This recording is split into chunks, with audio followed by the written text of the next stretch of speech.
আমরা আমাদের নবীকে সবচেয়ে বেশি ভালোবাসি, যিনি আখিরি নবী, যাকে বলা হয়েছে ওয়ামা আরসালনাকা ইল্লা রাহমাতাল লিল আলামিন।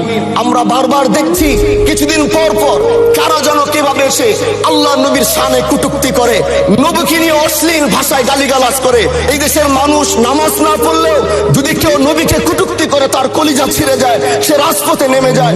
আমি বলবো যারা নবীকে কটূক্তি করে, নবীর নামে গালিগালাজ করে, এদের মৃত্যুদণ্ড, এই আইনটাও যেন বাংলাদেশের এই সংসদ থেকে পাশ করা হয়। মাননীয় স্পিকার, এলাকায় বলেছিলাম যে আমরা ন্যায়ের পক্ষে কথা বলবো, ইনসাফের পক্ষে কথা বলবো। তখন অনেকে হাত ধরে বলেছিল, হামজালা ভাই জাতীয় সংসদে যখন যাবেন একটু বললেন হাদি হত্যার বিচারটা যেন হয়। ন্যায়ের পক্ষে কথা বলেছিল, ইনসাফের আওয়াজ দিয়েছিল। আমাদের মতোই যুবক মাননীয় স্পিকার, তিনি এই যে স্বপ্ন বলেছিল এক সুন্দর বাংলাদেশ করবার, রাস্তার ভিতরে সেই স্বপ্ন থামিয়ে দেওয়া হয়েছে।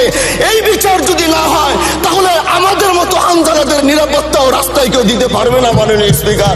এই জন্য আপনার মাধ্যমে আমি বলতে চাই, হাদি হত্যার বিচার যেন সুনিশ্চিত করা হয়।